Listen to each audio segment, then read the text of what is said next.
Hi students, good morning. So இப்போ நம்ம பார்க்க போகிற topic production and properties of electromagnetic waves. So இது எப்படி முதல்ல ப்ரொடியூஸ் பண்ணார் அப்படிங்கிறத எக்ஸ்பிளைன் பண்ணுறதுக்காக ஒரு ஹெட்ஸ் எக்ஸ்பெரிமெண்ட்டை பார்க்க போகிறோம். அடுத்தது இதோட ப்ராப்பர்ட்டிஸை பார்க்கலாம். ஸோ இனிஷியலாக மேக்ஸ்வெல் அவர் ப்ரிடிக்ட் பண்ண இந்த கான்செப்டை எக்ஸ்பெரிமெண்டலாக ப்ரூவ் பண்ணவர் Heinrich Rudolph hertz in 1888. So இதுக்காக அவர் எடுத்துக்கிட்ட அந்த எக்ஸ்பெரிமெண்ட் அரேஞ்ச்மெண்ட் இதுதான் அந்த அரேஞ்ச்மெண்ட்டு. ஸோ இப்போ என்ன சொல்கிறார் பாருங்கள், let us consider two metal electrode. We are taking two metal electrode which are made up of small spherical metals. ரெண்டு மெட்டல் எலக்ட்ரோடு எடுத்துக்கிறேன். அது எதனால் செய்யப்பட்டதுன்னா ஒரு ஸ்மால் ஸ்பெரிக்கல் ஷேப்பில் இருக்கக்கூடிய metals, and they are connected to the large spheres. Okay, அதை கொண்டு போய் என்ன பண்ணுறேன், ஒரு லார்ஜ் ஸ்பியரோட கனெக்ட் பண்ணியிருக்கிறேன். and the ends of them are connected to the induction coil. அது வந்து ஒரு இண்டக்ஷன் காயிலில் கனெக்ட் பண்ணியிருக்கோம். அது எப்படிப்பட்டதுன்னா அதிக எண்ணிக்கையிலான சுற்றுகளை கொண்டது. It contains very large number of turns. So இப்போ இது என்ன ஆகும் பார்த்தீங்கன்னா, this is to produce very high electromotive force. இது அதிகமான ஒரு இஎம்எஃப் ப்ரொடியூஸ் பண்ணும். அதன் காரணமாக அந்த காயில் வந்து ஒரு அதிகமான பொட்டன்ஷியல் மெயின்டைன் பண்ணுது. இந்த பொட்டன்ஷியல் காரணமாக அந்த எலக்ட்ரோட்ஸுக்கு இடையில் இருக்கக்கூடிய ஏர் கேஸ் ஆனது அயனைசேஷன் ஆகுது. ஸோ அயனைசேஷன் ஆனதால் நமக்கு என்ன ஆகுது அப்படிங்கிறத பாருங்கள். இப்போ அண்டு ஸ்பார்க் இஸ் ப்ரொடியூஸ்ட். எங்கே ஸ்பார்க் ப்ரொடியூஸ் பண்ணுதுனாக்கா, the gap between the electrode kept in the distance also gets a spark. அந்த ரெண்டு எலக்ட்ரோடுக்கு இடையில் இருக்கிற கேப்லேயும் அந்த ஸ்பார்க் வருது. ஸோ இதெல்லாம் என்ன தெரியுதுனாக்கா, ஒரு some amount of energy or some kind of energy வந்து டிரான்ஸ்மிட் ஆகுது. எங்கேருந்துன்னா from the electrode to the receiver. இங்கே ரிசீவருங்கிறது அந்த ரிங் டைப் இருக்கக்கூடிய எலக்ட்ரோடு. ஸோ அதேமாரி அது எப்படி போகுதுனாக்கா, அந்த எனர்ஜி ஒரு அலை வடிவத்தில் ஆஸ் ஏ வேவ் ஃபார்மில் போகுது. அதனால் இது என்ன சொல்கிறாங்கனாக்கா electro magnetic waves. If the receiver is rotated by 90 degree, ஒரு 90 டிகிரிக்கு நான் ரொட்டேட் பண்ணுறேன்னு வச்சுக்கேன், அப்போ என்ன ஆகும், அங்கே எந்த விதமான ஸ்பார்க்கும் வர்றதில்லை. அப்போ என்ன தெரியுதுனாக்கா, இது வந்து நமக்கு ஒரு விஷயத்தை கன்ஃபார்ம் பண்ணுது, that the electro magnetic waves are transverse in nature. அதாவது ஏற்கனவே மேக்ஸ்வெல் ப்ரெடிக்ட் பண்ணதை இது ப்ரூவ் பண்ணுது. அதோடு இல்லாமல் ஹெர்ட்ஸ் என்ன கண்டுபிடிச்சாருனாக்கா, radio waves and also computed the speed of the radio waves which is equal to light. அந்த ஒளியின் திசைவேகத்தில் இது எல்லாமே போகுது அப்படிங்கிறத கண்டுபிடிச்சார். ஸோ இப்போ properties of electro magnetic waves. First இதை எப்படி நம்ம ப்ரொடியூஸ் பண்ண முடியும்னு பார்த்தீங்கன்னா, எனி ஆக்சிலரேட்டட் சார்ஜை வச்சுக்கிட்டு நம்ம என்ன பண்ணலாம்னா இந்த எலக்ட்ரோ மேக்னெட்டிக் வேவ்ஸை ப்ரொடியூஸ் பண்ண முடியும். And they are no need of any medium for the propagation. ஒரு இடத்துல இன்னொரு இடத்துக்கு டிரான்ஸ்மிட் ஆகிறதுக்கு எந்த விதமான மீடியமும் தேவையில்லை. அதனால் இது வந்து ஒரு நான் மெக்கானிக்கல் வேவ். நெக்ஸ்ட்டு ஆல்ரெடி சொன்ன மாதிரி எலக்ட்ரோ மேக்னெட்டிக் வேவ்ஸுங்கிறது transverse in nature. That means the oscillating electric field vector, oscillating magnetic field vector and propagation vector, இது மூணும் மியூச்சுவலி பர்பெண்டிகுலராக இருக்கும். ஓகே, இப்போ பாருங்கள், the electric and magnetic field are in y and z direction respectively, and the direction of the propagation is x direction. அப்போ மூணுமே ஒன்றுக்கு ஒன்று mutually perpendicular. சரியா, அதுக்காக தான் சொல்லியிருக்காங்க. அடுத்து எலக்ட்ரோ மேக்னெட்டிக் வேவ்ஸ் எவ்வளோ ஸ்பீடில் போகுதுன்னா 3 × 10⁸ மீட்டர் பர் செகண்ட் வேகத்தில் போகுது. அதை ஃபைண்ட் அவுட் பண்ணுறதுக்கான formula c is equal to 1/√ε0 μ0. இங்கே ε0ங்கிறது permittivity of free space or vacuum, first லெசன்லேயே சொல்லியிருக்கிறோம். μ0ங்கிறது permeability of free space or vacuum. Okay, இதை நம்ம தேர்ட் லெசன்லேயும் நம்ம சொல்லியிருக்கிறோம். இது உங்களுக்கு தெரிஞ்ச விஷயம் தான். இந்த ரெண்டையும் யூஸ் பண்ணி தான் வெலாசிட்டி ஆஃப் லைட்டுங்கிறத நம்ம கண்டுபிடிக்கிறோம். ஓகே, இப்போ வந்து ஸ்பேஸ் ஆர் வேக்கமில் ஒரு மீடியமில் இருந்தால் என்ன சார் பண்ணுறது? அப்போ மீடியம் அப்படின்னு எடுத்துக்கிட்டாக்கா ஃபார்முலா என்ன பண்ணணும் பாருங்கள், என்ன சொல்கிறாங்க பாருங்கள், in a medium with permittivity epsilon and permeability mu, then the speed of the electromagnetic waves is less than the speed of the free phase or vacuum. 3 × 10⁸. அதை விட இது கண்டிப்பாக கம்மியாக தான் இருக்கும்.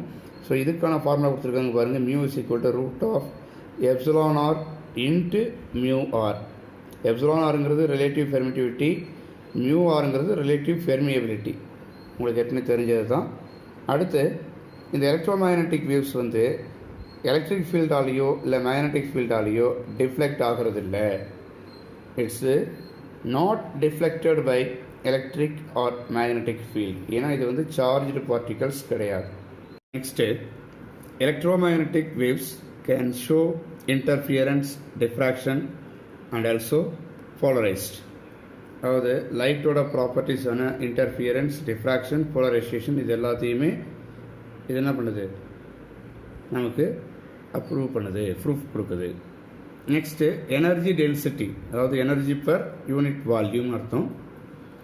It is associated with an electromagnetic wave propagating in free space is, அதாவது vacuum R free ஸ்பேஸில் இந்த எனர்ஜி டென்சிட்டிக்கான ஃபார்முலா பார்த்தீங்கன்னா இது u is equal to 1/2 epsilon naught e square plus 1/2 mu naught into b square. இதில் first term இருக்குது பாருங்கள், இது mu ஈன்னு சொல்லுவோம், energy density in electric field. ரெண்டாவது இருக்கிறது மியூ பி, அதாவது energy density in magnetic field. இப்போ ரெண்டுமே ஈக்குவல்னு எடுத்துட்டா, mu b is equal to mu e அப்படின்னு எடுத்துட்டா, அதை ரெண்டுமே ஆட் பண்ணி ஈக்குவலாக இருக்கும்போது அப்போ இந்த இடத்துல 1/2, இது ஒரு 1/2, ரெண்டு ஹாஃபையும் ஆட் பண்ணால் 1. அப்போ நமக்கு கிடைக்கக்கூடிய ரிசல்ட்டு எப்சிலான் நாட் இ ஸ்கொயரு ப்ளஸ் 1 அந்த 2 தான் போயிடுச்சு இல்லையா, 1/mu naught b ஸ்கொயர்னு வரும். அப்போ ரெண்டு ஈக்குவல் எடுத்துக்கிட்டேன் நான். அப்போ epsilon naught e square is equal to 1/mu naught b square. இப்போ ஆவரேஜ் வேணும்னாக்கா எகைன் ரெண்டையும் ஆட் பண்ணி ரெண்டாவது டிவைடட் பண்ணுவோம். அப்போ திரும்பவும் 2 வந்துடும் டிவைடரில். 1/2 epsilon naught e square 1/2 mu naught into b square. அடுத்தது இன்டென்சிட்டினா என்ன, அதுக்கான டெஃபினிஷன் பாருங்கள். The energy crossing per unit area per unit time. அந்த குறிப்பிட்ட நேரத்தில் எவ்வளோ எனர்ஜி அந்த ஏரியாவை கிராஸ் பண்ணுது, யூனிட் ஏரியாவில் யூனிட் டைமில் எவ்வளோ எனர்ஜி கிராஸ் பண்ணுது அப்படின்னு சொல்கிறதுக்கு பேர் தான் இன்டென்சிட்டி. இதை பாருங்கள், யூனிட் டைமு, யூனிட் ஏரியா, அந்த டைமில் கிராஸ் ஆகக்கூடிய எனர்ஜி. சரிதானே? அது எப்படி இருக்குன்னு பாருங்கள். And perpendicular to the direction of the propagation of electromagnetic wave. அப்படி கிராஸ் ஆகிறது எப்படி இருக்கணும்னா ப்ராபகேஷன் ஆஃப் எலக்ட்ரோமேக்னட்டிக் வேவுக்கு பர்பண்டிகுலராக இருக்கும்.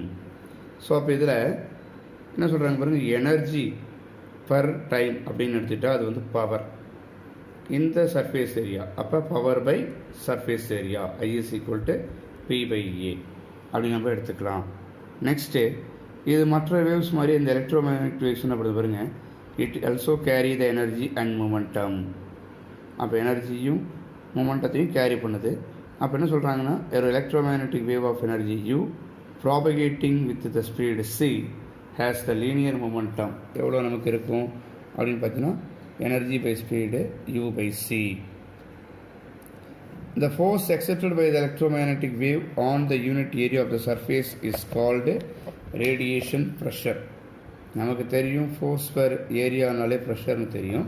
இங்கே force exerted by the electromagnetic wave on the unit area of the surface called radiation pressure.